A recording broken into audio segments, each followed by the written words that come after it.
نحمده ونستعينه ونستغفره ونؤمن به ونتوكل عليه ونعوذ بالله من شرور أنفسنا ومن سيئات أعمالنا من يهده الله فلا مضل له ومن يضلله فلا هادي له ونشهد أن لا إله إلا الله وحده لا شريك له ونشهد أن سيدنا وسندنا ونبينا وحبيبنا ومولانا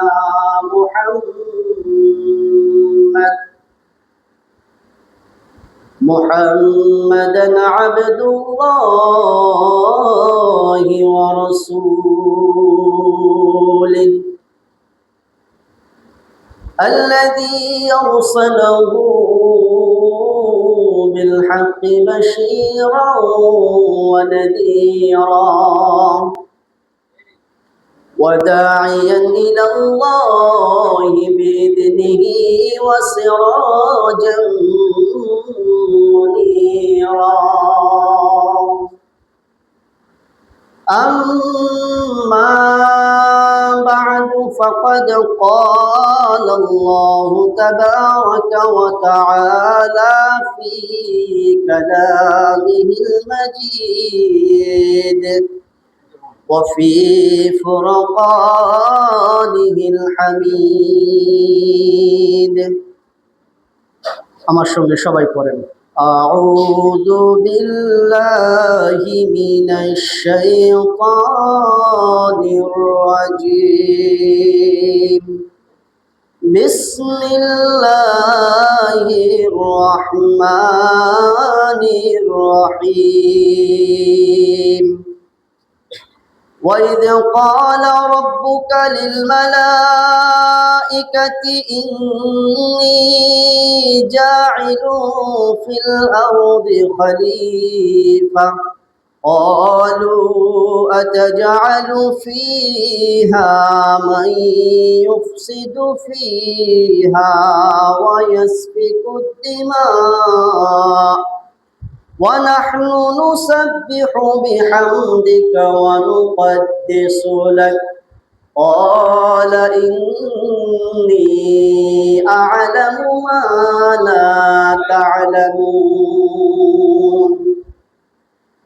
وقال الله في شان حبيبه تعالى إن الله وملائكته يصلون على النبي يا أيها الذين آمنوا صلوا عليه وسلموا تسليما اللهم صل على سيدنا مولانا محمد وعلى آل سيدنا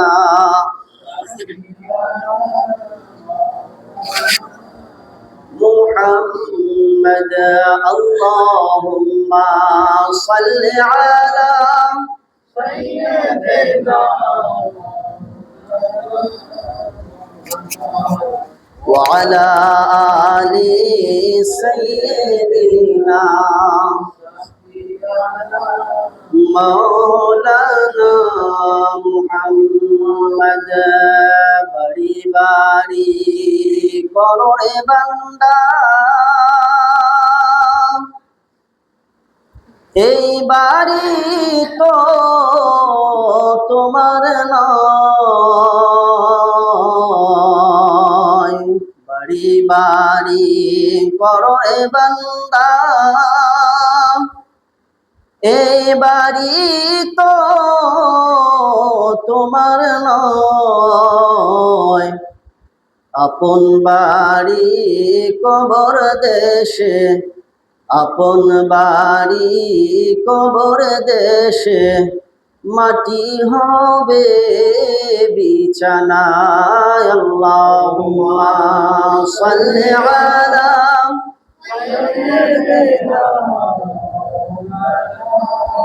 মুহাম্মদ ওয়া আলা আলি সাইয়্যিদিনা।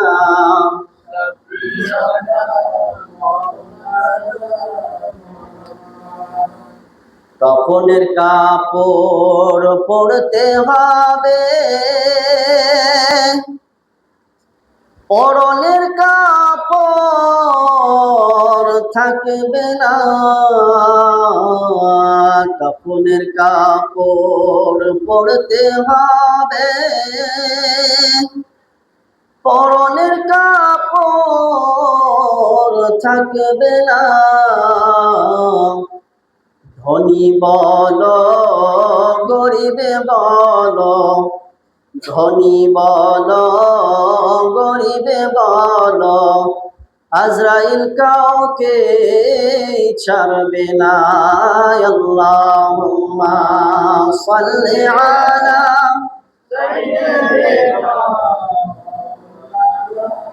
মুহাম্মদ ওয়া আলা আলি সাইয়্যিদিনা مولانا محمد بلغ العلا بكماله كشف الدجى بجماله حسنت جميع خصاله صلوا عليه وآله الحمد لله যাবতীয় প্রশংসা, গুণগান, গুণকীর্তন, আরাধনা, উপাসনা সেই মহান আল্লাহ রাব্বুল আলামিনের জন্য, যে আল্লাহ তাবারক ওয়া তাআলা আমাদেরকে এই সময় বিভিন্ন জায়গায় বিভিন্ন ব্যস্ততার মধ্যে রাখতে পারতেন। যেমনটা অন্যান্য ভাইয়েরা যেরকম ব্যস্ত হয়ে আছে, কেউ বা চায়ের দোকানে আড্ডা মারছে, কেউ বা হয়তো রাস্তাঘাটে গল্প গুজারের মধ্যে সময়টাকে পার করে দিচ্ছে, বিভিন্ন জনে বিভিন্ন জায়গার মধ্যে ব্যস্ত হয়ে আছে। আর আল্লাহ পাক আমাকে আপনাকে পছন্দ করেছেন বলে এই সুন্দর একটা দ্বীনি মজলিসের মধ্যে বসার তৌফিক দিয়েছে। আর শুধু তৌফিকে দেয় নাই, এই দ্বীনি মজলিসে বসে কিছু দিনের কথা বলা এবং শোনা তৌফিক দিয়েছে। আল্লাহ রাসূল সাল্লাল্লাহু আলাইহি ওয়াসাল্লামের হাদিস, যদি কোনো একটা মানুষ কিছু সময় আল্লাহ এবং আল্লাহ রসুলের কথাকে শোনে বা সেই কথা নিয়ে চর্চা করে, এক কথায় দিন নিয়ে, ইসলাম নিয়ে চর্চা করে মাত্র কিছু সময়, আল্লাহ রসুল সাল্লাল্লাহু আলাইহি ওয়াসাল্লাম বলেন, যে সমস্ত মানুষগুলো দিনকে নিয়ে চর্চা করছে, ওই সব মানুষের আমল নামার মধ্যে আল্লাহ পাক 60 থেকে 70 বছরের নফল ইবাদতের সওয়াব দেন। বলি সুবহানাল্লাহ। 60 থেকে 70 বছর, বর্তমান যারা আসছে 60 থেকে 70 বছর বাঁচবে কি বাঁচবে না কোনো গ্যারান্টি নাই। 50 বছর হওয়ার আগে আগে দুনিয়া থেকে চলে যাচ্ছে, তার আগেও চলে যাচ্ছে অনেকে। আল্লাহ পাক দিনকে নিয়ে চর্চা করা এবং দিনের প্রতি চলার জন্য একটা নিয়ত নিয়ে দিনে মজলিসের মধ্যে বসার কারণে আল্লাহ পাক এতগুলো সওয়াব, নফল ইবাদতের সওয়াব আল্লাহ পাক আমার আপনার আমল নামার মধ্যে দিয়ে। সেই আল্লাহ পাকের একবার অন্তরের অন্তঃস্থল থেকে মহাব্বতের সাথে একবার শুকরিয়া আদায় করি। একই বাক্যে উচ্চ কণ্ঠে উচ্চ আওয়াজে বলি আলহামদুলিল্লাহ। বিশ্ব নবী, দয়ার নবী, মায়ার নবী সাল্লাল্লাহু আলাইহি ওয়াসাল্লাম, যে নবীর দয়ার কোনো শেষ নাই, যে নবীর মায়ার কোনো শেষ নাই, যে নবী সারাটা জীবন অত্যাচার সহ্য করেছেন, কারো ওপর অত্যাচার করে নাই, যে নবী সারাটা জীবন কখনো কোনো দিন পেট ভরে দুমুঠো খায় নাই, অথচ ক্ষুধার্ত মানুষকে সবসময় খাওয়াইছে। নিজে খায় নাই, কিন্তু ক্ষুধার্ত যারা ছিলেন তাদেরকে আহার দান করেছেন। নিজের থাকার কোনো ভালো কোনো বাসস্থান নাই, থাকার সেমন কোনো ভালো ঘর নেই, কিন্তু মানুষকে ভালো ঘরের ব্যবস্থা করে দিয়েছে। যে নবী যেই খাটের মধ্যে শুবেন সেমন একটা কোনো ভালো খাট নেই। কিসের খাট ছিল? ওমরে ফারুক রাদিয়াল্লাহু তাআলা আনহু, তিনি এক সময় আল্লাহ রসুল সাল্লাল্লাহু আলাইহি ওয়াসাল্লামের ঘরে গেলেন। গিয়ে দেখছেন আল্লাহ রসুল তিনি ঘরে বিছানার মধ্যে শুয়ে রয়েছেন, আর ওনার পিঠের মধ্যে খাটটা ছিল এমন খাট, খেজুরের পাতা দিয়ে এই যে বনেছে, এটা তো বেশ সুন্দর স্পেশাল আছে। ওই সময় তো এরকম কোনো আধুনিক কোনো ব্যবস্থা ছিল না যে এরকম করে স্পেশাল করবে, এরকমভাবে পেয়েছে বানিয়েছে। শুধু থাকাটা থাকতে পারলেই হলো, এরকম শুধু ব্যবস্থা করেছে। আল্লাহ রসুলের পিঠের মধ্যে দড়ির দাগ, রশির দাগ, এই চাটাইয়ের দাগ, পুরো পিঠের মধ্যে দাগ দাগ বরাবর হয়ে উঠেছে। ওমর ফারুক রাদিয়াল্লাহু তাআলা আনহু দেখে দু নয়নে অশ্রু ঝরাচ্ছেন আর কাঁদছেন, হু হু করে কান্না করছেন, যে আমি এমন একজন লোককে দেখছি যিনি দুনিয়ার মধ্যে না এলি দুনিয়ার কোনো কিছুই হতো না, হুল কায়নাত কোনো কিছুই হতো না। এমন একজন মানুষের সামনে আমি এসে দাঁড়িয়েছি, যাকে দেখছি আমি, তিনি দো জাহানের বাদশাহ, দো জাহানের সরদার, এমন একজন মানুষ যাকে আমি দেখছি, সেই মানুষটার পিঠের মধ্যে চাটাইয়ের দাগ পড়ে আছে, খুব করে কান্না করছেন। আল্লাহ রসুল বলছেন, ওমর তুমি কান্না করছো কেন? বলছেন, ইয়া রাসূলুল্লাহ, আপনি যদি আমাকে অনুমতি দেন তাহলে আপনার জন্য আমি একটা ভালো প্রসবের ব্যবস্থা করতে পারি। আপনি এরকম কষ্ট করে থাকেন, আমি সহ্য করতে পারি না। আল্লাহ রসুল সাল্লাল্লাহু আলাইহি ওয়াসাল্লাম কি বলেছিলেন শুনবেন? আমরা তো শুধু আরাম আর আরাম খুঁজে বেড়াই, কোন জায়গায় আরাম আছে সেই আরাম খুঁজে বেড়াই, কোন জায়গায় ভালো দুটো খাবার পাবো সেই খাবার খুঁজে বেড়াই, কোন জায়গায় একটু স্বস্তি পাবো সেই স্বস্তির তালাশে আমরা ঘুরে বেড়াই। আল্লাহ রসুল, যিনি সৃষ্টি না হলে কুল কায়নাত কোনো কিছুই সৃষ্টি হতো না, এমন একজন মহামানব, দয়ার সাগর, রাহমাতুল লিল আলামিন, তিনি বলছেন, হে ওমর, আমি এই দুনিয়ার মধ্যে আরাম করতে আসি নাই। একবার জোরে বলেন না সুবহানাল্লাহ। আমি এই দুনিয়ার মধ্যে আরাম করতে আসি নাই। আমি যদি আরাম করতেই আসতাম, আমি যদি আল্লাহকে বলতাম, আল্লাহ এই তুর পাহাড়টা আমার জন্য সোনা করে দাও, সঙ্গে সঙ্গে তুর পাহাড়টা সোনা হয়ে যেত। বলি সুবহানাল্লাহ। আল্লাহ রসুলের একটা ইশারাতে একবার শুধু জবান দিয়ে উচ্চারণ করবে, সঙ্গে সঙ্গে সেটা হয়ে যাবে। যিনি আঙুল তুললে চন্দ্রকে দুখণ্ডিত করে দেয়, যিনি পা তুললে আরশে আজিমের মধ্যে পৌঁছে যায়, এমন একজন মহামানব, দয়ার সাগর বিশ্বনবী জনাবে মুহাম্মদুর রাসূলুল্লাহ, তিনি এই দুনিয়ার মধ্যে আরাম নয়, তিনি দুনিয়ার মধ্যে কোনো আরাম আয়েশের জন্য আসেন নাই, তিনি এসেছেন মানুষের কাছে দ্বীনের দাওয়াত পৌঁছে দিতে। বলে সুবহানাল্লাহ। আজকে নবী যদি এই দ্বীনের দাওয়াত, ইসলামের দাওয়াত মানুষের কাছে না দিতেন, নবী একাই শুরু করেছিলেন মক্কার বুকে। আমাদের আমির সাহেব বলছিলেন যে এমন সময় হাদিসের মধ্যে পাওয়া যায়, আল্লাহ রসুল সাল্লাল্লাহু আলাইহি ওয়াসাল্লাম এমন সময় দুনিয়ার মধ্যে আল্লাহ তাকে পাঠিয়ে দিয়েছেন।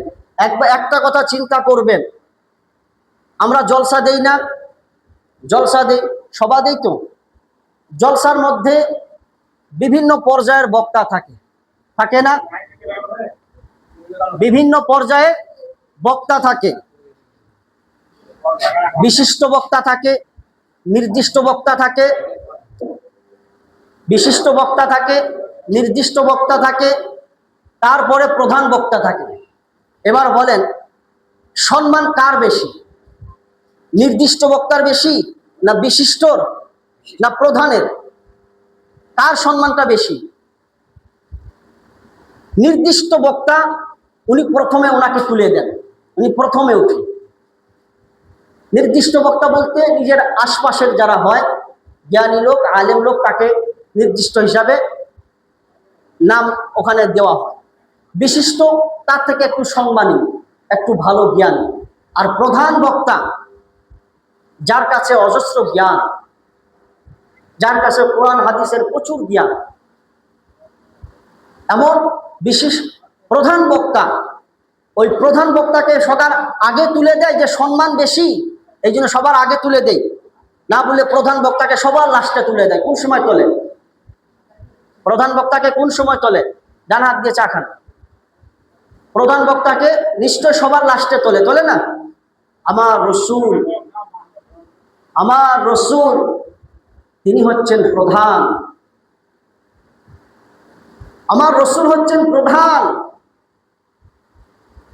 হাদিস শোনাচ্ছি, বিভিন্ন হাদিসের মধ্যে বিভিন্ন ভাবে ব্যাখ্যা এসছে। আল্লাহ রসুল সাল্লাল্লাহু আলাইহি ওয়াসাল্লাম যখন দুনিয়ার বুকে আগমন করবেন, তার আগে আল্লাহ পাক কেমন ভাবে এই দুনিয়াটাকে সাজিয়েছে। আল্লাহ রাব্বুল আলামিন জনাবে মুহাম্মদুর রাসূলুল্লাহ সাল্লাল্লাহু আলাইহি ওয়াসাল্লামকে দুনিয়ার বুকে পাঠাবেন। তিনি তো কোনো সাধারণ মানুষ নন, এমন একজন মহামানব যে রাসূল দুনিয়ার মধ্যে আসবেন। ওই রাসূল আসার আগে আগে আল্লাহ সুবহানাহু ওয়া তাআলা আকাশটাকে প্যান্ডেল করছেন, বলি সুবহানাল্লাহ। পুরো আকাশটাকে তিনি প্যান্ডেল করেছেন।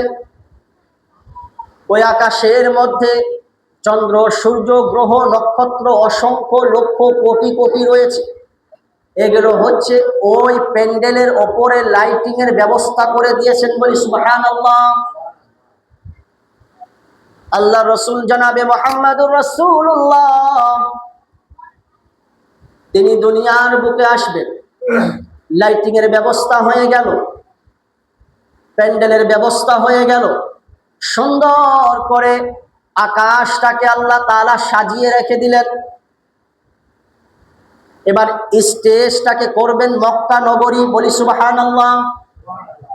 মক্কা নগরীকে স্টেজ করবেন, আর ওই স্টেজের মধ্যে প্রধানের একটা চেয়ার থাকে, থাকে কি থাকে না? একটা নামি দামি একটা ভালো চেয়ার থাকে। মা আমিনার কোলটাকে আল্লাহ রসুলের জন্য করে দিয়েছেন আসন স্বরূপ, বলি সুবহানাল্লাহ। মক্কা নগরী প্যান্ডেলে, মক্কা নগরী স্টেজ, আর ওই স্টেজের মধ্যে আল্লাহ রসুলের বসার জায়গা আসন করে দিয়েছেন মা আমিনার কোল।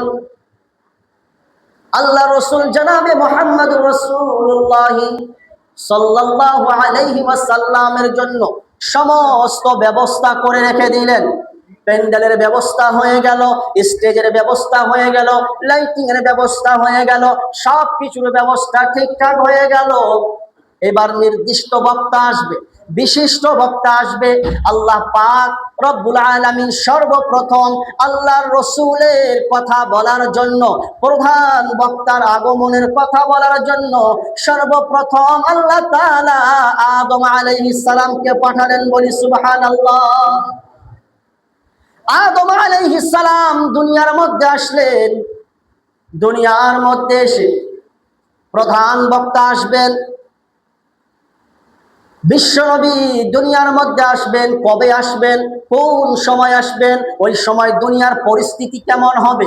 আদম আলাইহিস সালাম এসে তার ছেলে তার উম্মতের কাছে এইবার এক এক করে খুলে বলতে লাগলেন যে আখির জামানায় এমন একজন মহামানব আসবেন, এমন একজন নবী আসবেন, এমন একজন রসুল আসবেন যিনার পরে আর কোনো রসুল নাই, যিনি আসার পরে আর কোনো নবী নাই। তিনি হচ্ছেন খাতামুন নবিয়্যিন, তিনি হচ্ছেন সাইয়্যিদুল মুরসালিন, তিনি হচ্ছেন রাহমাতুল লিল আলামিন। এমন একজন নবী আসবেন। আদম আলাইহিস সালাম তার সন্তানদেরকে কথা জানিয়ে দিলেন। এবার আদম আলাইহিস সালাম দুনিয়া থেকে চলে গেলেন। যাওয়ার পরে আবার আরেক বক্তাকে আল্লাহ তাআলা পাঠিয়ে দিলেন, শীস আলাইহিস সালাম। এবার শীস আলাইহিস সালাম আসার পরে একে একে তার উম্মতদেরকে আবার যখন মানুষ ভুলে যায় ওই সময় আবার স্মরণে নিয়ে আসার জন্য আবার নতুন করে বলতে হয়। শীস আলাইহিস সালাম এসে প্রধান বক্তা অর্থাৎ বিশ্ব নবী আসবেন দুনিয়ার মধ্যে, তার উম্মতের কাছে জানিয়ে দিলেন। এরকম করে আস্তে আস্তে বিশিষ্ট বক্তা ইব্রাহিম আলাইহিস সালাম আসলেন। ইব্রাহিম আলাইহিস সালাম আসার পরে সকলকে জানিয়ে দিলেন, তার উম্মতদেরকে জানিয়ে দিলেন এমন একজন নবী আসবেন যে নবী হচ্ছেন মহামানব, যে নবী হচ্ছেন চূড়ান্ত নবী, যে নবী হচ্ছেন শেষ নবী, যে নবী হচ্ছেন আখিরি নবী। ওই নবীর পরে আর কোনো নবী নাই, ওই নবীর পরে আর কোনো রসুল নাই। ওই নবী আসার পরে দুনিয়ায় নবীর দরজা একবারে বন্ধ হয়ে যাবে, এমন একজন নবী আসবেন। ইব্রাহিম আলাইহিস সালাম তার উম্মতদেরকে জানিয়ে দিলেন। এবার একে একে সবার মাথার মধ্যে রয়েছে, ইহুদি যারা তারাও জানে একজন বিশ্ব নবী আসবেন, একজন আখেরি নবী আসবেন, ওই নবীর পরে আর কোনো নবী আসবে না, এটা ইহুদিরাও জানে। এবার আস্তে আস্তে নবী এক এক করে সবাই যখন চলে গেল, এবার আস্তে আস্তে হযরত ঈসা আলাইহিস সালামের পালা। এবার ঈসা আলাইহিস সালাম এলেন। আসার পরে ঈসা আলাইহিস সালাম ও তার উম্মতদেরকে বলে দিলেন, আমার পরে আরেকজন নবী আসবেন, উনি হচ্ছেন শেষ নবী, শেষ পয়গম্বর, শেষ রাসূল, তারপরে আর কোনো নবী রাসূল আসবে না। এবার ঈসা আলাইহিস সালাম তার উম্মতদেরকেও জানিয়ে দিলেন। উম্মতেরা সবাই জেনে গেল একজন বিশ্ব নবী, একজন আখিরি নবী আসবেন, যে নবী হচ্ছেন যার চেহারা দেখলে মানুষ মনে শান্তি পাবে, এমন একজন নবী আসবেন। ঈসা আলাইহিস সালাম জানিয়ে দিলেন। এবার ঈসা আলাইহিস সালামকে যখন আল্লাহ তাআলা তুলে নিলেন, তিনি মারা যান নাই, আল্লাহ পাক তাকে তুলে নিয়েছেন, তিনি আবার দুনিয়ার জমিনে আসবেন। ঈসা আলাইহিস সালামকে যখন তুলে নিলেন, নেওয়ার পরে আল্লাহ রসুল আসা অবধি, ঈসা আলাইহিস সালাম থেকে নিয়ে আমাদের নবী আসা অবধি প্রায় 553 বছর, প্রায় 573 বছর, প্রায় 600 বছরের কাছাকাছি। এই 600 বছর কাছাকাছি কোনো নবী রাসূল আর আসে নাই। এবার ভাবেন, জুমার দিনে নামাজের কথা বলা হয়, যখন বায়ান করা হয় তখন মানুষের মন একটু নরম হয়। যখন নামাজ না পড়লে কি শাস্তি আসে সেই শাস্তির কথা যখন বলা হয় মনে একটু ভয় হয়, হয় কি হয় না? ঠিক ওই রকম নবীর জামানায় নবী যখন উম্মতের কাছে আল্লাহ পাকের কথা যখন জানিয়ে দেয়, যখন উম্মতের কাছে আল্লাহ পাকের কথা যখন বলে, উম্মতরা ওই সময় ভয় করে, তার অন্তরের মধ্যে একটু ভয় হয়। আবার যখন কিছুদিন যাওয়ার পর ওই কথা আবার ভুলে যায়, তখন আবার আগের মতোই হয়ে যায়। এরকম আবার বারবার তাকে ওই কথা স্মরণে নিয়ে আসতে হয়। ঠিক ওই রকম ঈসা আলাইহিস সালাম চলে যাওয়ার পরে আল্লাহ রসুল পর্যন্ত এই প্রায় 600 বছর ধরে কোনো নবী রসুল আসে নাই। তাহলে একবার চিন্তা করেন, আমাদের এক সপ্তাহ না বললে মানুষ বিধর্মী হয়ে যায়, তাহলে 600 বছর প্রায়, তাহলে ওই সময়ে ওই জামানার মানুষগুলো কেমন ছিল? হাদিসের মধ্যে পাওয়া যায় আল্লাহ রসুল সাল্লাল্লাহু আলাইহি ওয়াসাল্লাম আসার আগে আগে অথবা আল্লাহ রসুল আসার পরেও কোনো মহিলা যদি রাস্তা দিয়ে গেতেন, ওই মহিলাটা যদি গর্ভবতী হতো, তার পেটে বাচ্চা আছে, এবার কয়েকজন যুবক বা মানুষ লোক দাঁড়িয়ে আছে, কেউ বলছে ওই মহিলার পেটে ছেলে সন্তান আছে, আবার কেউ বলছে না না মেয়ে সন্তান আছে। এবার এ বলছে ছেলে, ও বলছে মেয়ে, তখন কি করে, চলো দেখা যাক কি আছে। তখন মেয়েটাকে ধরে নিয়ে আসা হয়, আর ওই মেয়েটাকে জ্যান্ত মেয়ে, তার পেটটাকে ছিঁড়ে দেওয়া হয়, বলি নাউযুবিল্লাহ। তাহলে ভাবেন কি জামানা, পেটটাকে ছিঁড়ে দিল, জ্যান্ত মহিলা জ্যান্ত মানুষ, পেটটাকে ছিঁড়ে দিয়ে দেখে ওই পেটের মধ্যে কি রয়েছে, ছেলে না মেয়ে। ওই জামানার মধ্যে আল্লাহ রসুলকে পাঠিয়েছেন। একবার চিন্তা করেন আল্লাহ রসুলের ওপর কি ন্যায় অত্যাচারটা হয়েছিল। আবার রাস্তা দিয়ে মহিলা যাচ্ছে, এমন জাহিলিয়াতের যুগ, জিনা করা, খারাপ কাজ করার ইচ্ছা করছে, রাস্তা দিয়ে মহিলা যাচ্ছে, দেখছে না মহিলাটাকে বোন না মা না বউ না কি, কোনো কিচ্ছুই দেখছে না, মন চেয়েছে বাস জিনা করে নিল, কিচ্ছুই দেখছে না। এমন একটা জাহিলি যুগ ছিল। বন্ধুরে, আল্লাহ রসুল সাল্লাল্লাহু আলাইহি ওয়াসাল্লাম আসার পরেও তিনি নবুয়ত পান নাই। তার আগে কাবা ঘরকে তাওয়াফ করা হয়েছিল উলঙ্গ হয়ে কাবা ঘর তাওয়াফ করেছিল। তাহলে ভেবেছেন যে উলঙ্গ হয়ে কাবা ঘর তাওয়াফ করছে, ওই সময়ের মানুষ না ভালো না মন্দ কোনো কিচ্ছুই দেখতো না, যা আসবে সামনে তাই করব। তাহলে ওই সময়ের মানুষকে আপনি দিনের দাওয়াত দিতে যাবেন, আপনাকে কি এক কথায় সে আপনার কথা কবুল করে নেবে? আজকে আমরা মুসলমান, এক মুসলমান হয়ে আরেক মুসলমানের কাছে যখন কেউ নিয়ে দাওয়াতের কথা দেয়, নামাজের কথা, ভাই নামাজ কেন পড়ো না, নামাজ প্রধান হুকুম, কিয়ামতের মাঠে সর্বপ্রথম নামাজের হিসাব হবে, তুমি নামাজ কেন পড়ো না? মুসলমান, তাকে যদি এই কথা বলা হয়, সে বলে যে আমার কবরে আমি যাব, তোমার কবরে তুমি যাবে, তুমি তোমারটা নিয়ে থাকো না, আমারটা আমি দেখে নেব, বলে কি বলে না? সে মুসলমান হয়ে এই কথা বলছে, তাহলে অমুসলিম ছিল, ইহুদি ছিল ওরা। আল্লাহ রসুল যদি বলেছে যে এক আল্লাহকে মেনে নাও, এক আল্লাহর ইবাদত করো, ওই আল্লাহ ছাড়া দ্বিতীয় কোনো আর ইলাহ নাই, কোনো মাবুদ নাই, তাহলে এবার ভাবেন এক কথা বলার সঙ্গে সঙ্গে দিন কবুল করে নিয়েছে। আল্লাহ রসুলকে পাথর মেরেছে, আল্লাহ রসুলের শরীর থেকে রক্ত ঝরিয়ে, জুতা পরেছিল, জুতা পায়ে ছিল, রক্ত সারা শরীর থেকে বার হয়ে হয়ে জুতা জমাট হয়ে গিয়েছিল, পা জুতা থেকে খুলছিল না। আস্তাগফিরুল্লাহ, এমন করে দিয়েছিল আল্লাহ রসুল। উহুদের জমিনে আল্লাহ রসুলের দাঁতকে ফেলে দেওয়া হয়েছিল মেরে, মাথার লোহার টুপি মেরে মাথার ভিতরে ঢুকিয়ে দেওয়া হয়েছিল। দিন এমনি এমনি এসে ভেবেছেন? সাহাবারা যার ঘোড়ার মুখ যেদিকে ছিল ছুটে গিয়েছে দিনকে প্রচার করার জন্য, তাবলীগ করার জন্য বার হয়ে গিয়েছে, যে যেদিকে গিয়েছে। এই জন্য তো আমরা শুনি কোন সাহাবীর কবর অমুক দেশে, কোন সাহাবীর অমুক দেশে। ওই দেশে তো তারা জন্মগ্রহণ করেননি, তাদের বাড়ি তো মক্কা মদিনায়। তো অমুক অমুক দেশে কি করে গেলেন তারা? ওই দেশে তো তাদের জন্মভূমি নয়। এটা কিসের জন্য? সেখানে দ্বীনের দাওয়াত তাদের কাছে পৌঁছে দিতে গিয়েছে, গিয়ে ওখানেই তার ইন্তেকাল হয়ে গেছে, সেখানে তার কবর হয়ে গেছে। এই দিন আমরা এমনি এমনি পেয়েছি? কত সাহাবী নিজের স্ত্রীকে বিধবা করেছেন, কত সন্তানকে এতিম করেছেন, কত মায়ের কোল খালি করে দিয়েছেন, এরপরে এই দিন আমরা পেয়েছি আজকে। আর আজকে আমরা এই দিন পাওয়ার পরেও আমাদের একটু আফসোস হয় না, একটু আফসোসও হয় না যে দিন আমার কাছ থেকে কিভাবে মিটে যাচ্ছে না। আজকে দেখছেন না আপনার ঘরে আপনার সন্তান আপনার কথা শোনে না, আজকে দেখছেন না আপনার স্ত্রী আপনার কথা শুনছে না। কিসের জন্য? বাড়িতে দিন নাই। আর দিন থাকবে কি করে? সন্ধ্যা হয়ে গেল, সকাল হয়ে গেল, বা শুরু হয়ে গেল, টিভির সামনে বসে গেল, সিরিয়ালের সামনে বসে কি বসে না? নাটক, সিনেমা, সিরিয়াল, এই যে মাথার মধ্যে ঢুকিয়ে নিয়েছেন, সিরিয়াল দেখতে দেখতে মা বোন এমন হয়ে গিয়েছে, সিরিয়ালের মেয়েগুলো যেমন, মা বোনও তেমন হয়ে গিয়েছে। এই জন্য স্বামীকে স্বামী বলি কদর করে না, স্বামীকে স্বামী বলি মানে না, স্বামীর যে কি একটা সম্মান, কি একটা মর্যাদা, এই মর্যাদা দেয়। আপনি যদি বাড়িতে টিভিটা না নিয়ে আসতেন, আপনার সম্মান আপনি ঠিকই পেয়ে গেলেন। আপনি নিজে আপনার স্ত্রীকে খারাপ করেছেন, আপনি নিজে আপনার স্ত্রীকে খারাপ করেছেন। এই জন্য আপনার স্ত্রীকে ঠিক করার দায়িত্ব আপনার। আমরা মুসলমান, এক কথা আপনাকে চিন্তা করতে হবে, আমরা মুসলমান। এই দুনিয়া ছেড়ে মুসলমানকেও যেতে হবে, অমুসলিমকেও যেতে হবে। কেউ দুনিয়ার মধ্যে আজীবন কিয়ামত পর্যন্ত থাকতে আসে নাই। এই দুনিয়া তো শেষ হবে একদিন, দুনিয়া তো নিজেও থাকবে না, সবাইকে চলে যেতে হবে।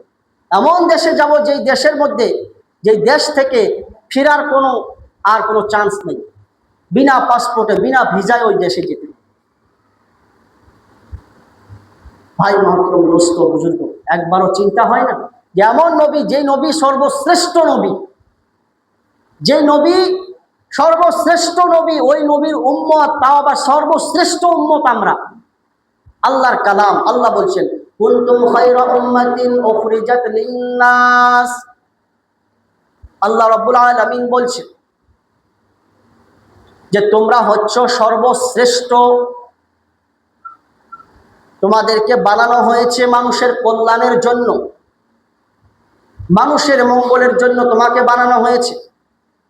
এবার মানুষের মঙ্গলের জন্য আমাকে বানানো হয়েছে, আমি নিজের মঙ্গলে নিজে করতে পারছি না, তাহলে মানুষের মঙ্গলটা আমি কি করে করব? মঙ্গলটা কোন সময় হবে? যখন তা'মুরুনা বিল মা'রুফ, আমি যখন মানুষকে ভালো কাজের দাওয়াত করব, মানুষকে যখন ভালো কাজের আহ্বান করব, তখনই আমি উৎকৃষ্ট, সর্বশ্রেষ্ঠ, সব থেকে ভালো মানুষ এবং ভালো উম্মত হিসাবে আমি গণ্য হব।